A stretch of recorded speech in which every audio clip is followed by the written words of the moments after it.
Constable, ఆ వాష్రూమ్లో చూడు. సార్ పారిపోతున్నాడు సార్. సార్ వాష్రూమ్లో ఎవరు లేరు సార్. షట్, మిస్ అయ్యాడు. పదండి వెళ్దాం.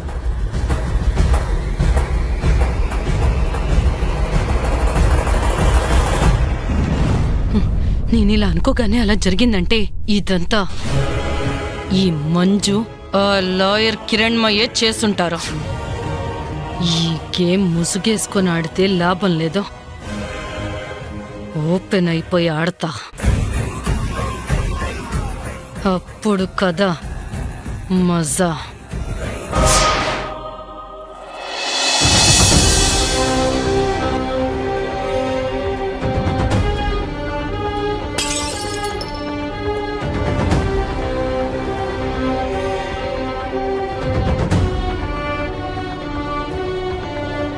అసలు ఈ తలనొప్పులన్నింటికీ కారణం ఆ కాకి పెళ్ళి. దాన్ని ఈ ఇంట్లోంచి పంపించేస్తే సరి.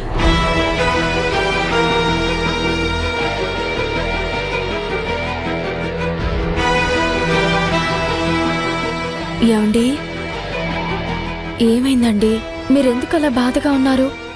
నేను అలా ఏం లేను. నాకు తెలుసండి మీరు బాధపడుతున్నారు. అసలు ఇదంతా నన్ను పెళ్లి చేసుకోవడం వల్లే వచ్చింది కదండి.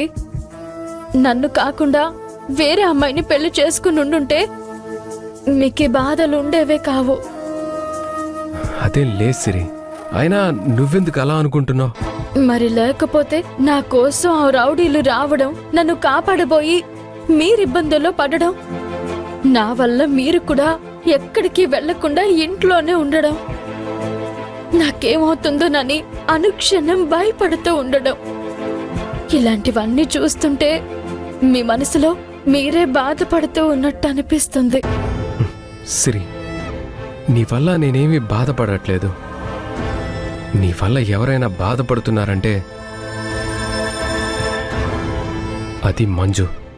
తను నీ సెక్యూరిటీ కోసమే కదా ఇదంతా చేస్తుంది. కాఫీ విషయంలో నువ్వు తన మనసుని నొప్పించేట్టుగా బిహేవ్ చేయడం నాకు నచ్చలేదు. అరే, ఈ ఇంటికి వచ్చిన గెస్ట్ దాక్షాయిని మా అమ్మ కూడా ఇలా బిహేవ్ చేయడం నాకు అస్సలు నచ్చలేదు.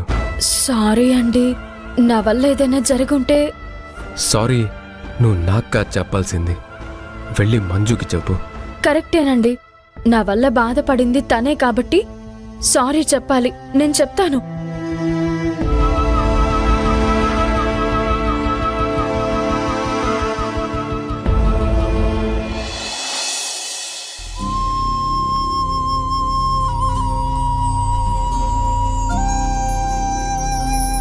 సిరి, సిస్టర్, సారీ సిస్టర్.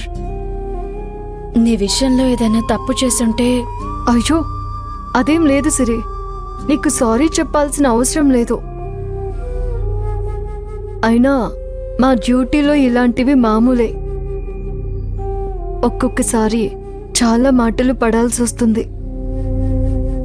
కాకపోతే కొంతమంది రియలైజ్ అవుతారు, కొంతమంది రియలైజ్ కారు. ఎవరేమన్నా మా డ్యూటీ మేము చేయాల్సిందే కదా. ఇదేమీ మనసులో పెట్టుకోవద్దు సిస్టర్.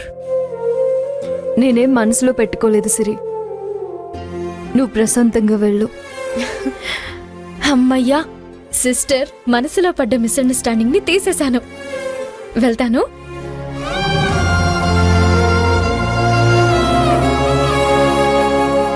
రిలాక్స్డ్ గా ఫీల్ అవుతున్నావా?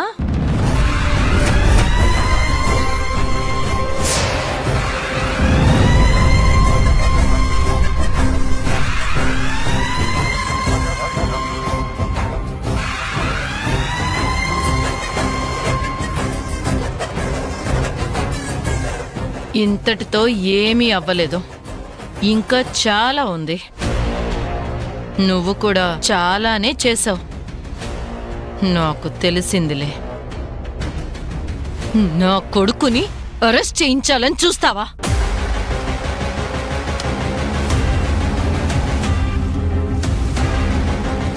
మీకు తెలుసన్న విషయం నాకు తెలుసు. అందుకే జాల్ రెడ్డిని తెలివిగా తప్పించావని నాకు అర్థమైంది. ఓ సూపర్. అంతా ఓపెన్ అయిన తర్వాత ఈ ముసుగులో గుద్దులాటలెందుకు? నేనే నీకు ఆఫర్ ఇస్తాను. దానికంటే ముందు నాదొక ఆఫర్. మర్యాదగా చేసిన తప్పులు చట్టం ముందు ఒప్పుకోండి. చిన్న పిల్లవి నా ముందు నీ కుప్పి గంతులా? ఆస్తి ఎలాగూ రాదనే విషయం కూడా మీకు అర్థమై ఉంటుంది కాబట్టి మూటా ముల్లె సర్దుకొని ఇక్కడి నుంచి వెళ్ళిపోండి. లేదంటే జీవితాంతం జైల్లో గడపాల్సి ఉంటుంది. ఇదే నేను మీకిచ్చే ఆఫర్. సూపర్. నీదెంత దయాగుణమో. మరి నేనిచ్చే ఆఫర్ వినవా? ఏంటో చెప్పండి. చూడు, నీతో సత్యతో ఎటువంటి సంబంధం లేదు, శత్రుత్వం కూడా లేదు. నాకు కావాల్సింది సిరి.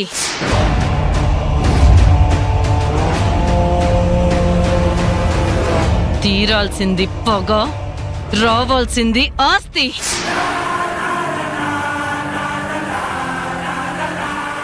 సత్యతో కలిసి నువ్వు జీవితాంతం హ్యాపీగా ఉండు. సిరిని మాత్రం నాకప్పగించు. నేను సిరిని తీసుకెళ్ళిపోతాను. మీ ఇద్దరిని వదిలేస్తాను. మీరిద్దరూ హ్యాపీగా భార్య భర్తల్లా నిండు నూరేళ్లు బతకండి. ఆ శ్రీవల్లిని మాత్రం నాకప్పగించండి. కాదని సిరి నా తోబుట్టు లాంటిదని, తన కోసం ప్రాణాలైనా ఇవ్వడానికి సిద్ధంగా ఉన్నానని సినిమా డైలాగులు చెబితే అనవసరంగా ప్రాణాలు కోల్పోవాల్సొస్తుంది.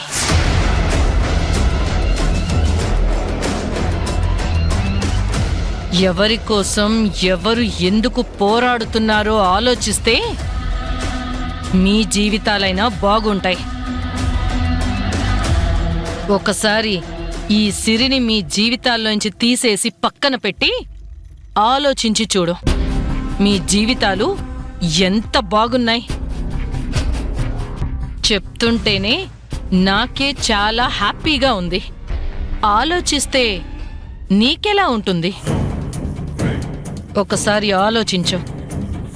నువ్వు చాలా తెలివైన దానివి. లేనిపోని చిక్కులు నీకవసరమా?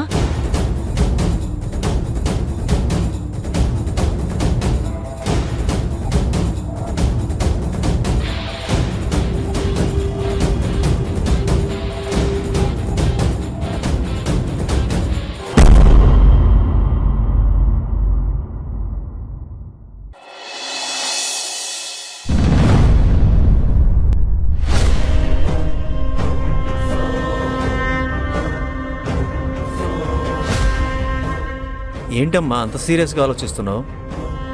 అదే సార్, ఈ కేసుని ఎలా డీల్ చేయాలా అని ఆలోచిస్తున్నాను. చెప్పాను కదమ్మా, ఈ కేసు వల్ల నీకు ప్రమాదం ఉంటుందని. నాకొచ్చే ప్రమాదం గురించి నాకు భయం లేదు సార్. నేను దాన్ని ఎదుర్కోగలను. నాకు తెలుసమ్మా, నువ్వు చాలా ధైర్యవంతురాలివి. అందుకే ఈ కేసు నీకు అప్పగించాను. మరెందుకు నువ్వు ఇంతగా ఆలోచిస్తున్నావు?